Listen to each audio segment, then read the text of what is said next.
Good evening and welcome to the 10th broadcast of Around the Lake, production of the Ithaca Times and the Finger Lakes community newspapers. We are going to talk about graphic design, the cover story in the Ithaca Times, and we'll be also talking about the circuit breaker, something that the state has lobbed at all the municipalities in the state. That's something very complicated. The screwiest thing I've ever heard of, according to Peter Stein. And we'll be talking about the residential development on the Inlet Island over in the west end of town. And Keri did an interview with Aurora Valenti, the outgoing county clerk. And if we get to it, we can talk about changes in the B&B industry. Locally, they are trying to keep up with the fact that there's a lot of hotels being built. So my correspondents today are Keri Blakinger. She is the new web editor of the Ithaca Times and has been a reporter for the Finger Lakes community newspapers. And Mike Nocella, he was the staff reporter for the Ithaca Times. He is now the sports editor of the Finger Lakes papers and will keep writing for the Ithaca Times. So Mike, I did a promo for the cover story that says, you know, does it seem like you keep running into graphic designers when you go to parties? And there's a lot of them, so we did a story on it. Tell us about it. Yeah, so the story was about how Ithaca has kind of become a hotbed for design, the first person I talked to was Todd Edmonds of Iron Design, and he started Iron Design in 1993, and he was kind of recalling the design scene in Ithaca back then. And you know, he said back then it was just himself, I think a place called Garrity Design, which is no longer up and running, and another design, but there was only a couple of options in town. And you flash forward to today, and you can't count them with two hands. There's at least a dozen options in Ithaca for design, and the latest development within the last few years is co-working spaces, which has really lent itself to the design industry. What is it? For those unfamiliar with the term, co-working space is for a monthly fee. You can become a member, and you can kind of go in and out as you please. Everyone does it a little bit differently. So the two that I talked to, Studio West on State Street and Stream Collaborative on Green Street, or I guess South Cayuga Street technically. And so Studio West, for $175 a month, you can just go, you get a key, you can go 24 hours a day, in and out when you please. They have an office, a conference room, and their upstairs is kind of like tables and counters where you can kind of just set up your space. And so they're a little bit more laissez-faire. Stream Collaborative, there's two options. You could be part-time, which guarantees you a minimum of 20 hours access to the space, or you could be full-time, which you can go in and out as you please. But I think whether you're part-time or full-time, you need to schedule when you're going to be in the building with everyone else who goes. So why are all these people here? So as it's been explained to me, you can do, these days, you can do graphic design wherever you want, because the majority of your clients are asking you to do stuff that takes place on the internet, like anything else these days. And so my question for these guys was, well, why Ithaca? And for some, it was that they just followed their significant other to Cornell, or that they went to Cornell, just ended up liking the area and wanted to stay here. Some didn't have an answer, but several said, I'm in Ithaca? What? Several pointed to other hotbeds for design, such as San Fran or Boulder in Colorado. Oh. And the common theme for places that have a lot of design options tend to be college towns, which lends itself to culture, and small businesses. So in Ithaca, you have, Cornell up on the hill. But more importantly, good coffee and craft beer. Right. So it's things like that. Todd Edmonds of Iron Design said he's done big projects for Cornell. Right now he's working on redesigning Corning Museum of Glasses branding because they're about to expand. But he says he also does stuff if a farm out in Trumansburg wants a logo and wants to start branding their products, he also does that. So it's really a combination of everything that's made it, I think, a really good place for a designer to set up shop. And yeah, so I think going forward, especially with these co-working spaces, you're going to find new partnerships. And a lot of these people are one-person designers. Well, what happens when you're sharing a working space with another person? Says, hey, well, let's combine forces and do something even bigger. So I think it's possible that it's just going to keep growing. Well, the Rev incubator that all TC3, Ithaca College, and Cornell all put in money for it. I mean, it's supposed to function the same way. Right. It's a co-working space, but it's not just graphic designers. But there are graphic designers there because most businesses need somebody like that to brand them and make their websites and all that sort of stuff. So that is fun. Thank you. Yeah. So, Keri, the screwiest thing I've ever heard of. So the concept is not new. This is a and this is the breaker. Tompkins County Legislature that's talking about this? Oh, but it's a state thing. They're Okay, discussing but this is where a state thing. Yeah. So this Peter Stein saying it's the screwiest thing he's ever heard of. That was in the Tompkins County The legislator Legislature. from the town of Ithaca, or one of them. Yeah, he's funny. Yes. So this is a state thing. The idea is that, like a circuit breaker, it would prevent an overload, sort of prevent individual taxpayers from having a tax overload. Some people are going to laugh when they hear that, but okay. Yes, well, I looked it up. That's why it's called that. Okay. So this concept has existed before. It's not new. Yeah. So what happens is that if you're paying if your property taxes are more than 6% of your gross income, then you would be eligible up to a point. If you're making more than a certain amount, and it changes by year. At some point, it's like $250,000. At some point, it goes down to like $100,000. I think. If you're making more than a certain amount, you don't get it. Okay. But if it's if it's more than 6% of your income, you could qualify.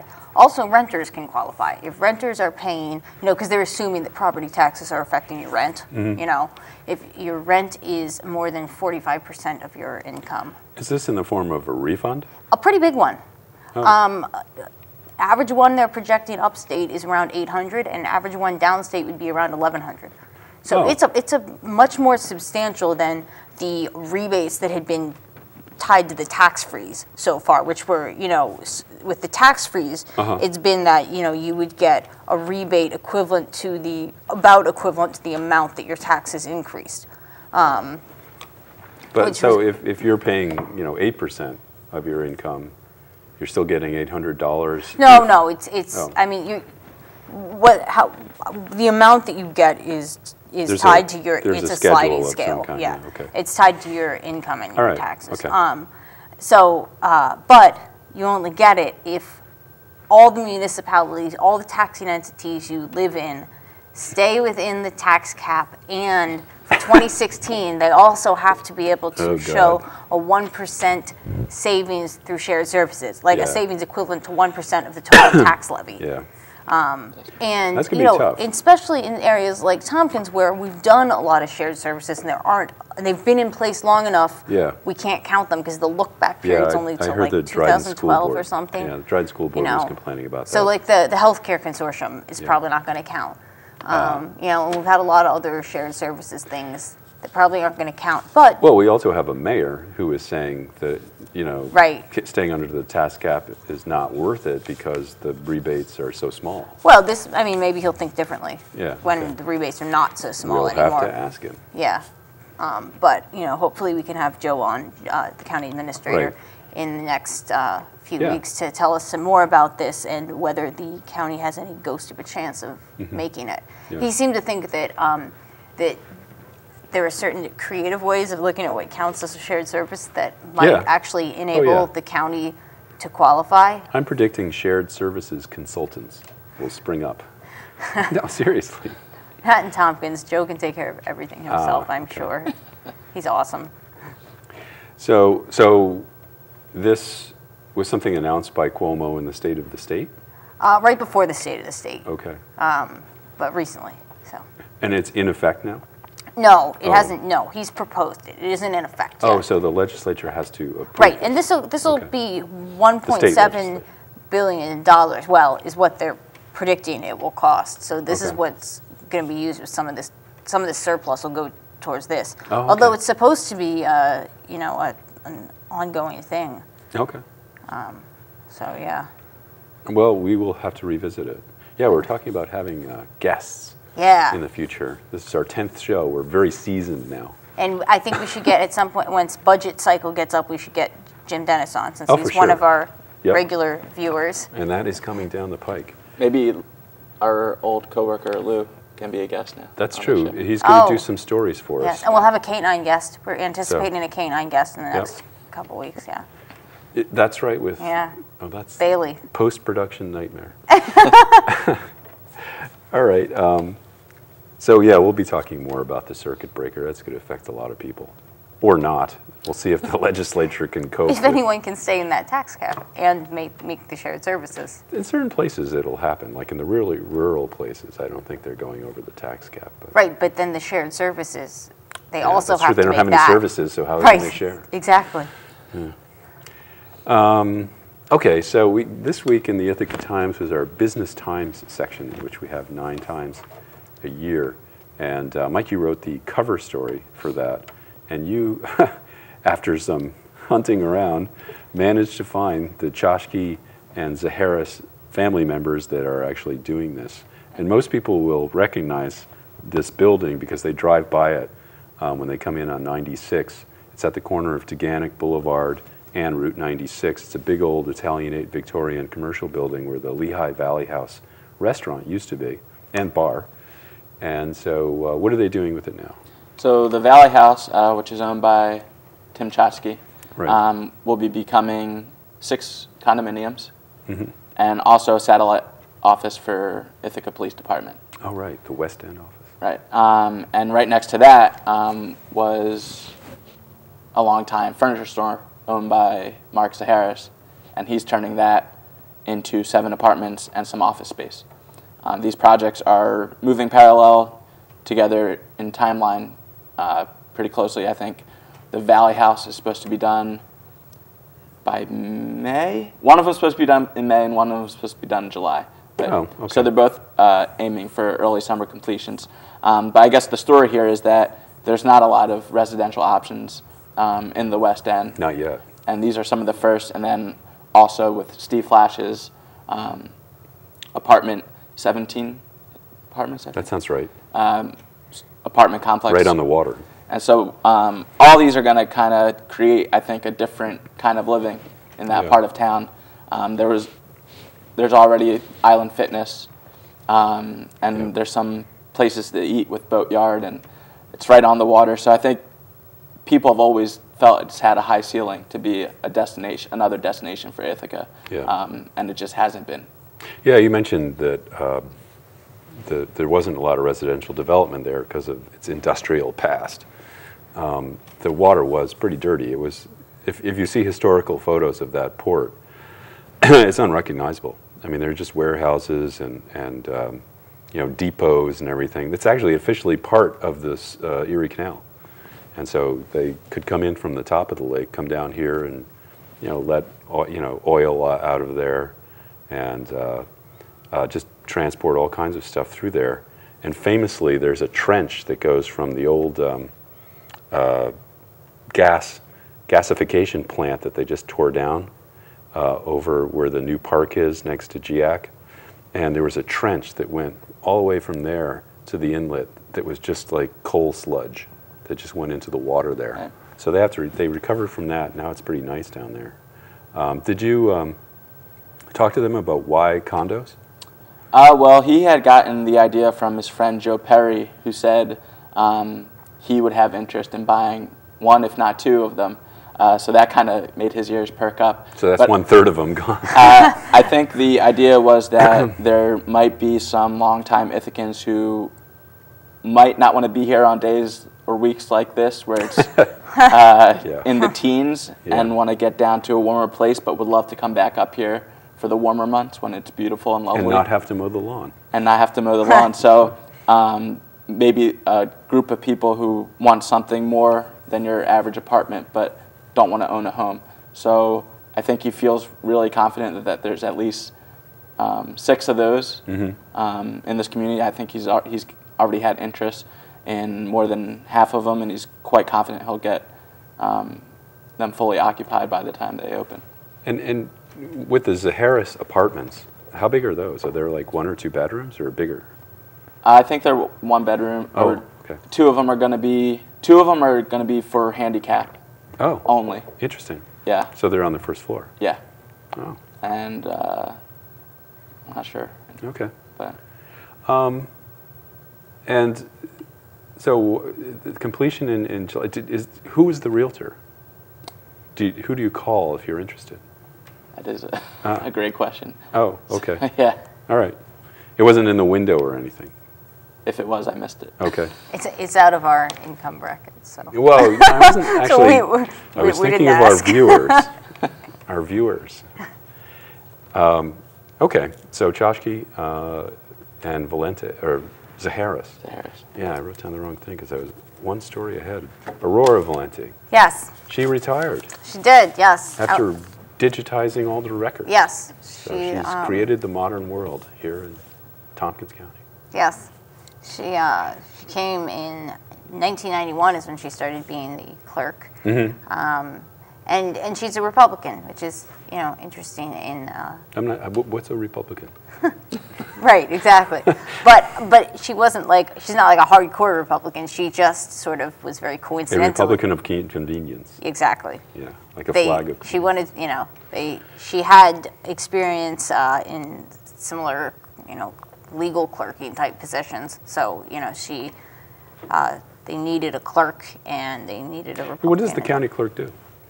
The county clerk is responsible. Well, she's also the DMV. She's all in charge of the DMV. Not all county clerks are, but in Ithaca they are in charge of. Well, in Tompkins County, she's in charge of the DMV. But they also have all the criminal and civil records. Like if you want to file a lawsuit, you're gonna have to go there. If you want to look up information on an existing lawsuit, you're gonna have to go there. Okay. Can she notarize things? Oh, that'd be I know, separate. Anybody can be a notary. They probably have a few notaries in the office. Probably. She probably Actually, can. I've been there to notarize things. They do. Ah. Yeah. So So she's. And she also does the naturalization ceremonies.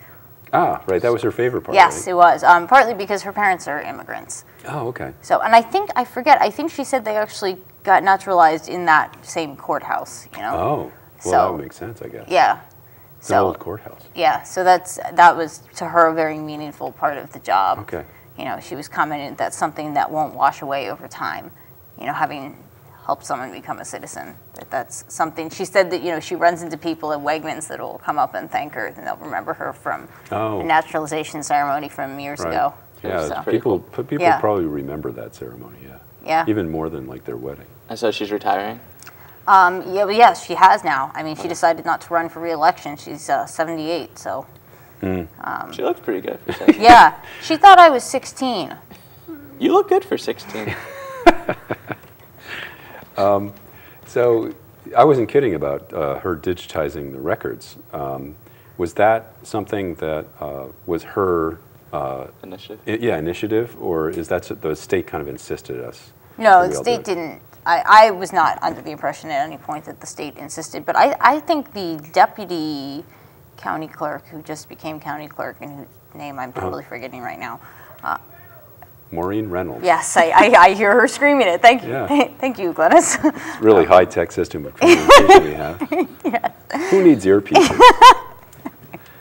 So Maureen Reynolds, I think she was behind a lot of the digitization, and they got a lot of grants. They got a lot of state grants, I think some federal grants, and they've got all the physical records stored up at the old Seneca Army Depot now. So is digitizing records as painful as it sounds? It is. They had people from Challenge Industries do it. So they said at one point that they had in the basement of one of their buildings, where I forget which one, they had like 6 different people in there with scanners and stuff. And I forget, it was like 9. This is in here somewhere probably. It was like 9,000 boxes of stuff that they had to digitize, like and it wasn't just paper. Like we're talking like VHS, like microfilm, like anything they digitized. And so now they have it on servers in 2 different locations, and they're adding a 3rd. But the physical copies are at the Seneca Army Depot. So they didn't burn them. No? No. In fact, nobody can burn them now. They're at the Seneca Army Depot. They can withstand anything. Yeah, they're in the bunkers. Yep. They have these bomb-proof bunkers up there. That's scary. So, what else? She's going to stay local, she said, right? Yes. Yes. And she's a native Ithacan. Yes. Maybe she wants a condo. Hey. Yes. That's a thing. See? Or maybe the redevelopment project at the old library site, since that's supposed to be senior housing probably. Because most of the options were senior housing. So, but she said, she also has a son who owns 2 restaurants in Manhattan, and she's going to visit him more. And she had some grandkids nieces in North Carolina. So how convenient. Yes. I love those convenient relatives. I love my uncle who lives in the Cayman Islands. Is North Carolina that nice? This time of year, it's warmer than here. Yeah, that's setting the bar pretty low this time of year. Yeah, that's true. Well, see, the bar just is the bar. I mean, Delaware sounds really nice this time of year, okay? No taxes. All right. Thanks, Keri. She sounds like she was fun to talk to. She was. She's a nice lady. So the last story is another one from our Ithaca Times Business Times section. I talked to several different people in the B&B business, including David Blake, the president of the B&B Association of Greater Ithaca, BBGI. And he was fairly sanguine about the fact that the number of hotels that have already been built, and also the ones that are going to be built, are really taking a bite out of the B&B business around here, because the lion's share of Americans, you will not be surprised to hear, actually travel with economy in mind. They want the least expensive place to stay. And the percentage of people who stay in a B&B has risen dramatically over the last several years, from 8% to 14% of the public who are the least bit interested in staying in a B&B. And so the local people have been vying with the hotels really over cost. And so some people have gotten out of the business, including me. And other people are getting in, and most people are actually just retooling. And so I talked to somebody who is retooling in a pretty dramatic way. Oh, I shouldn't say that. Glynis Hart talked to Rose Hilbert of Gothic Eaves up in Trumansburg. And Rose has put in a spa in the basement of her Gothic Revival bed and breakfast. And it's really cool. If you look at the picture in the paper, it's a dry stone foundation. And so you're down in this sort of the nicest crypt you have ever seen, with beds, and it's quiet and it's cool in the summer and everything. And she had been offering spa services sort of in-house, but in the rooms. But none of the rooms were big enough for people to get services side by side. And couples like to mumble to each other as they get a rub down. Oh, it feels so good. Yeah, exactly. So wait, so you owned a bed and breakfast? I did. Oh, well, Yeah. tell us about this. This is not news, but Oh, totally it was in interesting. Trumansburg. Yeah. It was in Trumansburg, and What was it called? it was in it was a less expensive bed and breakfast. We didn't provide a lot of services. We didn't baby people, and so you have to do that now, because you have to distinguish yourself from hotels who basically check you in, say the pool's down there, have a good day, and only charge you, $125. Free geology lectures included? We did. I had a map on the wall. Did you at least cook them breakfast? Oh yeah. And Oh you yeah. gave them You a actually have to do that by law. That's New York State law that you do. What have to was cook your a breakfast. go-to breakfast? Frittatas, because you can do anything with a frittata. You can put anything in it, and so yeah, that's one thing, is you use local ingredients too. Right. This woman that I talked to just got into the business over in Lansing, the Federal House. Donna Wilson is her name. She just started 3 years ago. She bought a bed and breakfast from somebody who moved away. Her husband was a professor. He got a different job.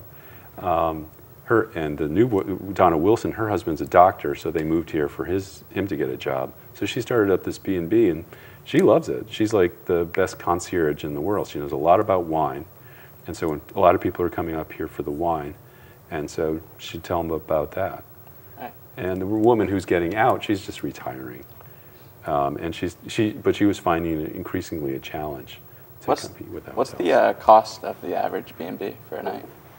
The average around Because here? I know hotels are what? I'm going to guess it's like $200. Okay, well that's Wow. Yeah. about what a hotel is. Well, Donna Wilson told me that a guest said to her, well, the Ramada Inn is $195, and so are you. And I'm going to come here because I like you, and you're going to give me breakfast. So, they're comparable in price a lot of the time. Right. And you just have to sort of appreciate, the extra information you get. If you're at the Gothic Eaves, that you appreciate the fact that they have a spa. So they're distinguishing themselves in various ways. So that is where it's going. There's several hundred rooms coming online, so this isn't going to stop anytime soon. So that's all we have time for. So thank you for listening. And thanks to And Joe watching. Scaglione. And who of 4D Photographics, who does that lovely montage that starts out our show. And we will be back next week, perhaps with a guest. It'll be very exciting. Thanks for listening. Bye-bye.